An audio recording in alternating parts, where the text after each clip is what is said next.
Hi students, welcome to Academy Venktesh Sir online classes. నేను మీ academy Venkatesh సార్ని. ఈరోజు అనగా మార్చి 16, 2026న వార్తలు నిలిచినటువంటి టాప్ 10 కరెంట్ అఫైర్స్ బిట్స్ని మనం ఎక్స్ప్లెనేషన్తో సహా ఒకసారి చూద్దాం. ఇక్కడ నేను ప్రతిరోజు కూడా 10 బిట్లను నేను రోజు ఎక్స్ప్లెయిన్ చేస్తున్నాను యూట్యూబ్లో. మోస్ట్ ఇంపార్టెంట్ అయినటువంటి 10 బిట్స్ని. వీటికి మరింత సమాచారం మరింత డెప్త్గా గ్రూప్ 1 లెవెల్లో మీకు కరెంట్ అఫైర్స్ రోజువారీ కరెంట్ అఫైర్స్ని నేను ఇప్పటికీ మన యాప్లో ఎకానమీ వెంకటేశ్వర యాప్లో మీకు ప్రతిరోజు కూడా ఏ రోజు వీడియో ఆ రోజు అప్లోడ్ చేస్తున్నాను. ఓకేనా? ఇక్కడ యూట్యూబ్లో బిట్స్ రూపంలో అందిస్తున్నాను, అక్కడ కాన్సెప్ట్ రూపంలో అందిస్తున్నాను. అయితే ఇక్కడ మీరు గుర్తుపెట్టుకోవాల్సిన అంశం ఏంటంటే 2026లో మనకు జాబ్ క్యాలెండర్ అనేది రిలీజ్ కాబోతున్నది. పోస్టులు ఎన్ని అనేది ముఖ్యం కాదు, ఖచ్చితంగా చదవండి. ఒక విషయం పక్కన పెట్టండి. ఓకేనా? ఇప్పుడు మనకి ఇక్కడ ఇండియన్ ఎకానమీ కావచ్చు, ఏపీ ఎకానమీ కావచ్చు, అదేవిధంగా మీకు జీకే కావచ్చు, కరెంట్ అఫైర్స్ కావచ్చు. ఈ సబ్జెక్ట్లో మన యాప్ని నమ్మండి, మన యాప్ని డౌన్లోడ్ చేసుకోండి. ఓకేనా? Economy Venkateswara app. మీకు ఏమైనా డౌట్ ఉంటే నెంబర్కి కాల్ చేయండి. 9030539097కి కాల్ చేయండి. ఓకేనా? రైట్. ఓకే, ఈరోజు ఫస్ట్ టాపిక్ వచ్చేసి కేంద్ర ఎన్నికల సంఘం ఇటీవల ఎన్ని రాష్ట్రాలకు సంబంధించి ఎన్నికల షెడ్యూల్ విడుదల చేసిందని అడిగాడు. మన భారతదేశంలో ఎన్నికల నగారా మోగబోతుంది నెక్స్ట్ ఏప్రిల్ మాసంలో. భారతదేశంలో 5 రాష్ట్రాలకు సంబంధించి మనకి ఇటీవల ఎన్నికల సంఘం ఎన్నికలను విడుదల చేసింది, ఎన్నికల షెడ్యూల్ విడుదల చేసింది. ఆ 5 రాష్ట్రాలు ఏమనేసి అంటే 1 వెస్ట్ బెంగాల్, 2 తమిళనాడు, మూడవది వచ్చేసి కేరళ, 4 వచ్చేసి అస్సాము, అదేవిధంగా 5 వచ్చేసి పుదుచ్చేరి అన్నమాట. ఓకేనా? గుర్తుపెట్టుకోండి, చాలా చాలా ఇంపార్టెంట్ అయినటువంటి అంశం. మీరు అనుకోవచ్చు, సార్ ఎన్నికల షెడ్యూల్ విడుదల చేస్తే మనం ఎందుకు సార్ నేర్చుకోవాలంటే గతంలో కానిస్టేబుల్ ఎగ్జామ్లో ఈ తరహా క్వశ్చన్ ఒకటి అడిగాడు. ఓకేనా? కాబట్టి నేర్చుకుని వెస్ట్ బెంగాల్, మనకి తమిళనాడు, కేరళ, పుదుచ్చేరి, అస్సాం ఈ స్టేట్లలో ఎన్డీఏ ప్రభుత్వం ఏర్పాటు చేయాలని చెప్పి ఎన్డీఏ కూటమి భావిస్తుంది. ఓకేనా? తమిళనాడులో కావచ్చు, లేదా కేరళలో కావచ్చు, వెస్ట్ బెంగాల్లో కావచ్చు. ప్రస్తుతం మన భారతదేశంలో మమతా బెనర్జీ గారు వెస్ట్ బెంగాల్ రాష్ట్రానికి మనకి ముఖ్యమంత్రిగా ఉన్నారు. ఓకేనా? ఆ రాష్ట్రంలో ఖచ్చితంగా ఎన్డీఏ ప్రభుత్వం ఏర్పాటు చేయాలని చెప్పి 2 దశల ఎన్నికలు నిర్వహించబోతున్నారు. ఓకేనా? 23వ తారీఖున ఒకటి, 29వ తారీఖున ఒకసారి నిర్వహించబోతున్నారు. అయితే ఇక్కడ కేంద్ర ఎన్నికల సంఘం అన్నారు కాబట్టి సెంట్రల్ ఎలక్షన్ కమిషన్, దీనికి ఆన్సర్ వచ్చేసి మనకి 5 రాష్ట్రాలు. ఎన్ని రాష్ట్రాలు? 5 రాష్ట్రాలు. సెంట్రల్ ఎలక్షన్ కమిషన్ 1950 జనవరి 25వ తారీఖున ఏర్పాటైంది. ప్రతి సంవత్సరం కూడా జనవరి 25వ తారీఖున నేషనల్ ఓటర్స్ డేని సెలబ్రేట్ చేసుకుంటాం. అయితే మన భారతదేశంలో 1950లో ఏర్పాటైనటువంటి ఈ కేంద్ర ఎన్నికల సంఘం 1+2 అనే ఒక వ్యవస్థ అమల్లో ఉంది. 1+2 అంటే ఏమి? కేంద్ర ఎన్నికల ప్రధాన అధికారి ప్లస్ ఇతర అధికారులు ఉంటారు, ఇతర ఎన్నికల అధికారులు ఉంటారు. మన భారతదేశంలో జ్ఞానేష్ కుమార్ గారు ప్రస్తుతం ప్రధాన ఎన్నికల అధికారిగా ఉన్నారు. అదేవిధంగా ఇతర ఎన్నికల కమిషన్ వచ్చి సుఖ్బీర్ సింగ్ సంధు అనే ఒక వ్యక్తి ఉన్నాడు. దాంతో పాటు వివేక్ జోషి గారు ప్రస్తుతం మనకి సభ్యులుగా ఉన్నారు.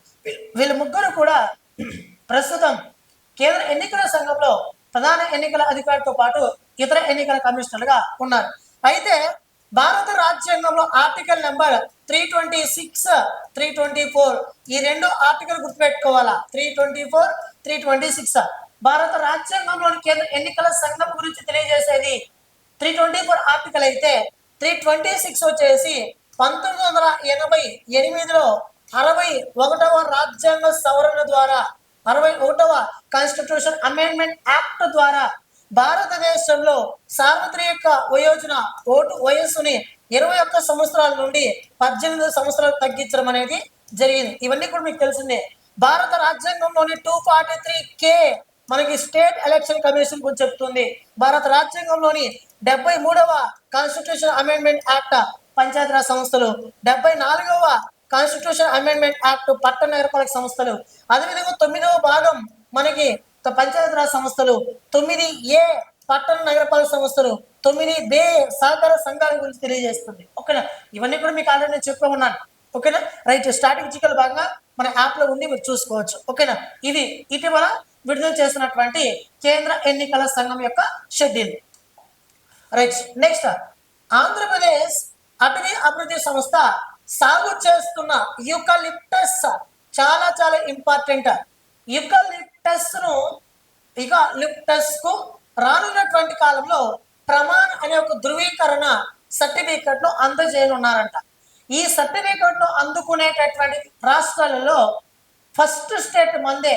మీరు చూడండి, చాలా అంశాల్లో మన ఆంధ్రప్రదేశ్ రాష్ట్రం ఫస్ట్ ప్లేస్ లో ఉంది. గుర్తుపెట్టుకోవాలా, ఖచ్చితంగా క్వశ్చన్ పడేటటువంటి ఏరియా ఇవే. తొలి అనేది చాలా ఉన్నాయి. మీకు ఆల్రెడీ నేను చెప్తున్నాను, ఈరోజు చెప్తే మళ్ళీ బాగుండదు. ఓకేనా, మళ్ళీ 4 రోజుల తర్వాత రివిజన్ చేస్తా. ఓకేనా, చూడండి, ఆంధ్రప్రదేశ్ అటవీ అభివృద్ధి సంస్థ సాగు చేస్తున్న యూకలిప్టస్ కు ప్రమాణ్ అనే ఒక ధృవీకరణ సర్టిఫికెట్ ను జారీ చేయనున్నదంట కేంద్ర ప్రభుత్వం. మరొక నెలలో అన్ని పూర్తయిపోయినాయి, అన్ని ఆడిట్లు పూర్తయినాయి. నెక్స్ట్ వచ్చే నెలలో ప్రమాణ్ అనే ఒక సర్టిఫికెట్ ను జారీ చేయనున్నారు. మరి వాట్ ఈస్ యూకలిప్టస్ అంటే ఏమిటంటే, యూకలిప్టస్ అనేది ఒక తోట మిత్రమా, ఒక తోట.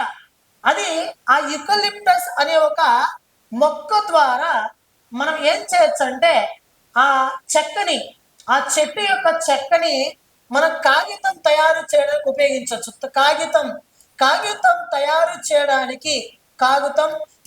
చేయడానికి ఈ యూకలిప్టస్ అనే ఒక చెట్టు యొక్క చెక్కని ఉపయోగించనున్నారు.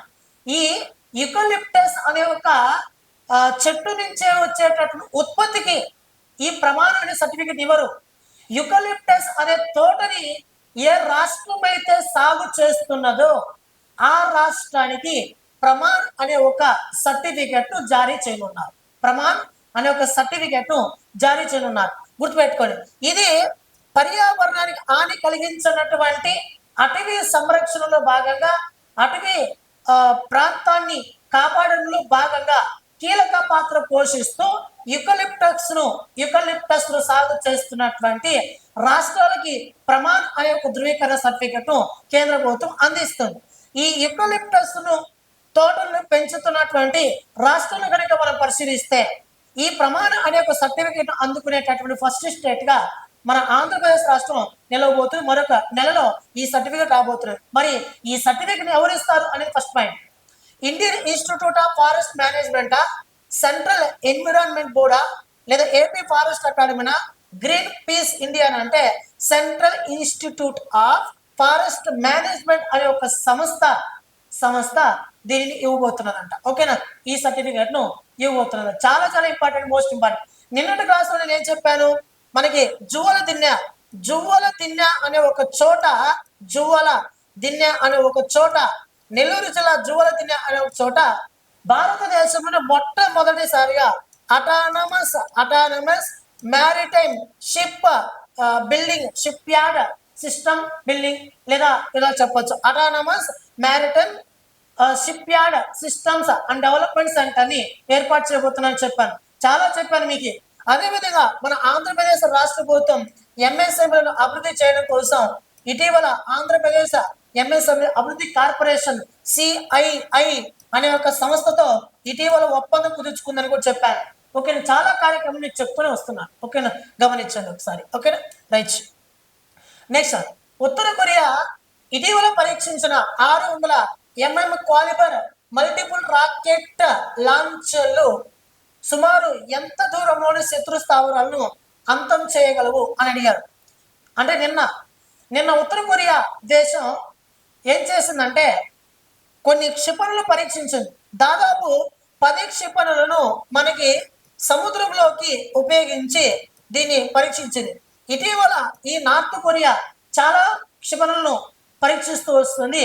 ఇది చాలా క్షిపణులతో కూడుకున్నటువంటి దేశంగా దగ్గర నిలవబోతున్నది. అయితే ఇక చూడండి, ఈ రోజు పరీక్షించినటువంటి ఈ 10 క్షిపణులు కూడా 420 కిలోమీటర్ల దూరంలో ఉన్నటువంటి శత్రు స్థావరాలను కూల్చివేయగల అత్యాధునిక సాంకేతిక పరిజ్ఞానం, మోడర్న్ టెక్నాలజీతో రూపొందించినటువంటి ఒక 6 క్షిపణులు అనమాట. కాబట్టి ఆన్సర్ వచ్చేసి 420 కిలోమీటర్లు. ఇక ఇటువంటి విషయానికి వస్తే క్షిపణి అనే పదం వచ్చింది కాబట్టి కొన్ని విషయాలు ఇక్కడ చెప్తా, గుర్తుపెట్టుకోండి. మనకి బ్రహ్మోస్ బ్రహ్మోస్ అనే ఒక క్షిపణి చాలా చాలా ఇంపార్టెంట్ అయినటువంటి క్షిపణి. ఈ క్షిపణి మన భారతదేశంలో బ్రహ్మపుత్ర, భారతదేశంలో ఈశాన్య ప్రాంతంలో ప్రవహించేటటువంటి ఒక నది బ్రహ్మపుత్ర నది. అదే విధంగా మరి రష్యా దేశంలో కీలకమైనటువంటి ఒక నది మాస్కో అనే ఒక రివర్. ఈ బ్రహ్మపుత్ర అదేవిధంగా మాస్కో ఈ రెండు పేర్ల కలయికతోటి వచ్చినదే మనకి బ్రహ్మోస్ అనేది. చూడండి, బ్రహ్మపుత్రలో బ్రహ్ము, మాస్కోలో మాస్ అనే రెండు పేర్ల కలయికతోటి వచ్చినదే బ్రహ్మోస్ అనే క్షిపణి. దీన్ని మన భారతదేశం రష్యా దేశం నుంచి దిగుమతి చేసుకుంటున్నది. అదేవిధంగా S-400 క్షిపణులు మన భారతదేశం ఎక్కడి నుంచి దిగుమతి చేసుకుంటున్నది అనేసి అంటే రష్యాని దిగుమతి చేసుకుంటున్నది. బ్రహ్మోస్ రష్యానే. అదేవిధంగా అపాచీ హెలికాప్టర్స్, అదేవిధంగా చినూక్ హెలికాప్టర్స్ ఈ రెండు కూడా మన భారతదేశం అమెరికా నుంచి దిగుమతి చేసుకుంటున్నాయి. ఓకేనా. అదేవిధంగా P-8 హెలికాప్టర్స్ కూడా మన భారతదేశం అమెరికా దేశం నుంచి దిగుమతి చేసుకుంటున్నది.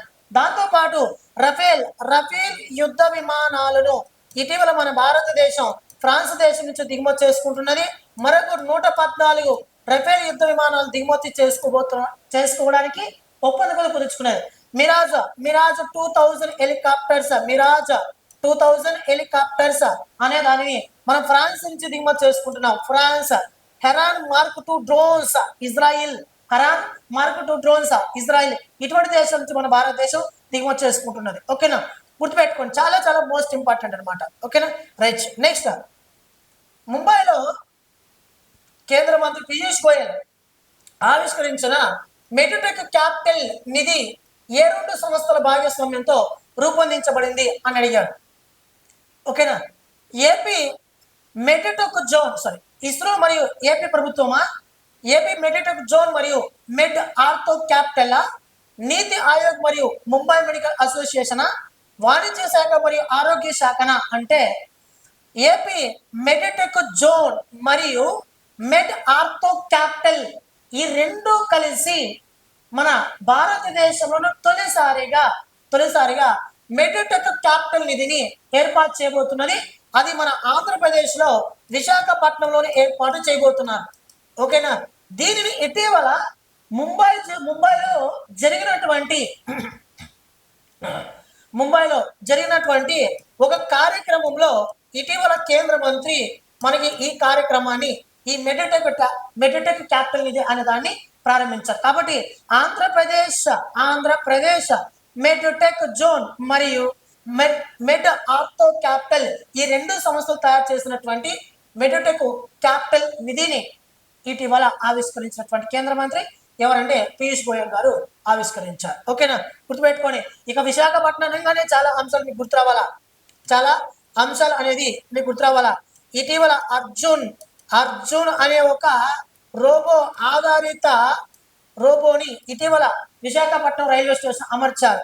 ఈ అర్జున్ అనే ఒక రోబో ఏం చేస్తుందంటే ఆ రైల్వే స్టేషన్ లో ఎవరైనా ప్రయాణికులలో ప్రత్యేకమైన ఉగ్రవాదులు కానీ తీవ్రవాదులు కానీ ఉంటే వాళ్ళపైన నిఘా ఉంచి వాళ్ళని కనిపెట్టే ప్రయత్నం చేస్తుంది అనమాట. ఓకేనా.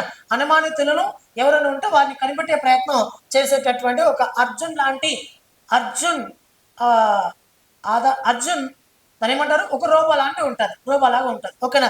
ఇక గూగుల్ డేటా సెంటర్, గూగుల్ అనే ఒక సంస్థ ఏఐ ఆధారిత డేటా సెంటర్ను ఏర్పాటు చేయబోతున్నది మనకి విశాఖపట్నంలో.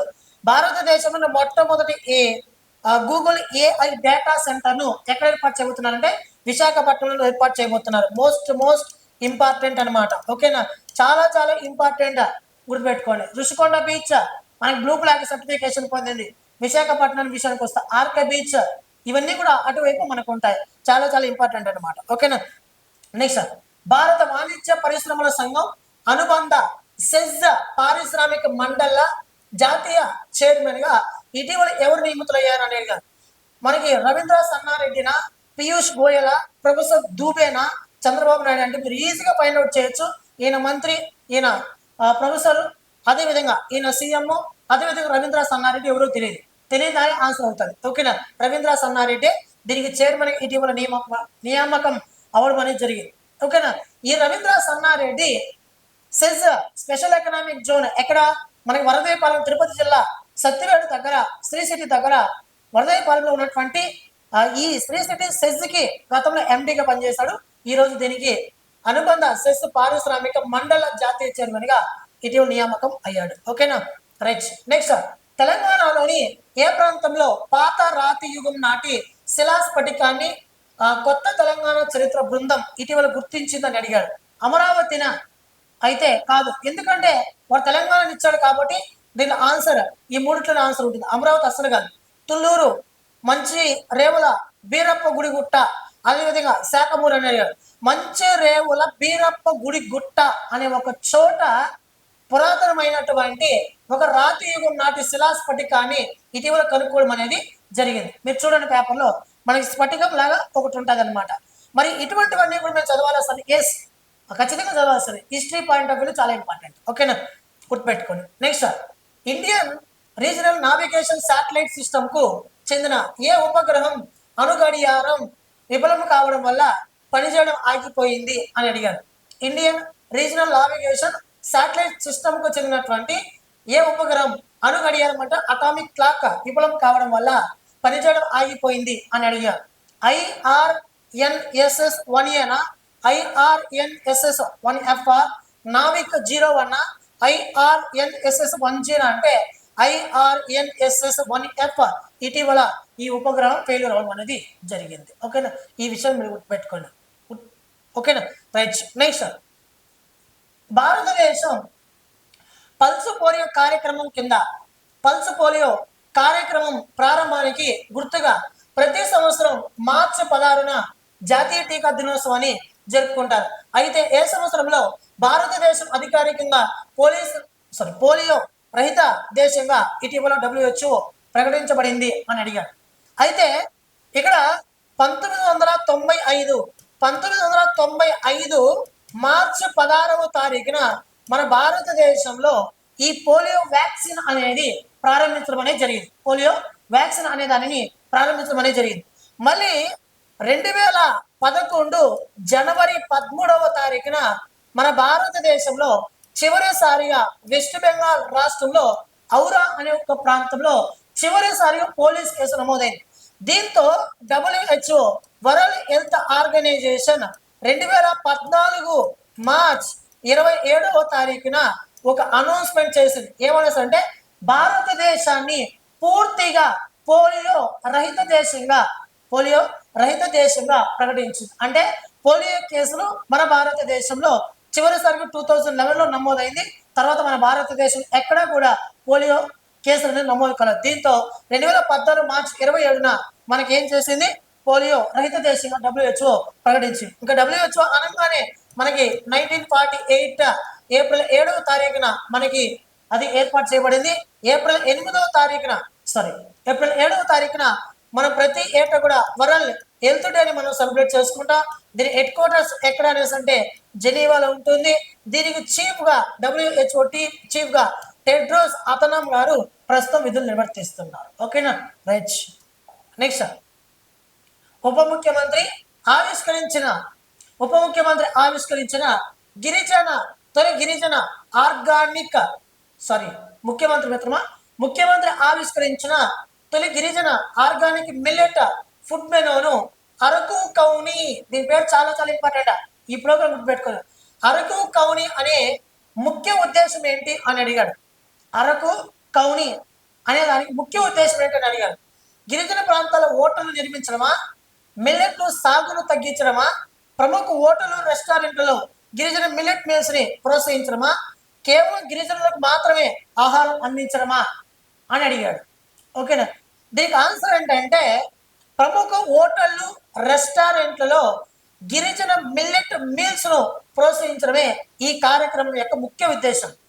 ఆంధ్రప్రదేశ్ రాష్ట్ర ముఖ్యమంత్రి నారా చంద్రబాబు నాయుడు గారు ఇటీవల నార్త్ ఆంధ్రలో పర్యటించాడు. నార్త్ ఆంధ్రలో పర్యటించిన తర్వాత అరకు ప్రాంతం వాళ్ళు ఒక మిల్లెట్ ఫుడ్ మెనూని ఆయనకు అందిస్తే ఈ మిల్లెట్ ఫుడ్ మెనూని ఇటీవల ఆవిష్కరించాడు నారా చంద్రబాబు నాయుడు గారు. దాని పేరు ఏంటంటే అరకు కౌని. ఈ అరకు కౌని అనే ఒక మిల్లెట్ ఫుడ్ అనే దానిని రానున్నటువంటి కాలంలో హోటల్లో కూడా ఒక మెనూలో దాని గురించి దాన్ని మరింత ప్రోత్సహించి వాళ్ళకు గిరాకీని కల్పించే ప్రయత్నం చేస్తానని చెప్పేసి ఇటీవల పేర్కొనడం అనేది జరిగింది. ఓకేనా. నెక్స్ట్ చివరి టాపిక్. రాష్ట్రంలో గాయపడిన వన్యప్రాణులను సంరక్షించడము, చికిత్స మరియు పునరావాసం కల్పించడం కోసం ప్రారంభించినటువంటి ప్రాజెక్ట్ అనుమాన్లో ఎం అనగానే ఏమిటి అని అడిగారు. ఎం అనగానేది అని అడిగారు. మానిటరింగ్ ఆన్సర్ వచ్చేసి మానిటరింగ్, మెడికలా, మానిటరింగా, మేనేజ్మెంటా, మూవ్మెంటా అని అడిగారు. ఆన్సర్ చేసి మనకి మానిటరింగ్. ఓకేనా, గుర్తుపెట్టుకోండి. ఇటీవల ఆంధ్రప్రదేశ్ ఉప ముఖ్యమంత్రి పవన్ కళ్యాణ్ గారు మనకి మంగళగిరిలో ఈ కార్యక్రమం ప్రారంభించారు. దీనికి ఉద్దేశం ఏంటంటే మానవుడికి మరియు వన్యప్రాణులకి మధ్య సంఘర్షణను మరింత తగ్గించి ఈ వన్యప్రాణులను సంరక్షించడము, వాటిని కాపాడడము, వాటికి చికిత్స అందించడము, పునరావాసం కల్పించడమే ధ్యేయంగా ఈ ప్రాజెక్ట్ అనుమాన్ అనే కార్యక్రమాన్ని ఉప ముఖ్యమంత్రి పవన్ కళ్యాణ్ గారు ప్రారంభించడం అనేది జరిగింది. ఓకేనా, రైట్. నెక్స్ట్ ఇది చివరి టాపిక్. ఇటీవల ఆంధ్రప్రదేశ్ రాష్ట్రానికి సంబంధించిన అంశాలు చాలా ఉన్నాయి మిత్రమా, బోల్డ్ అని ఉన్నాయి.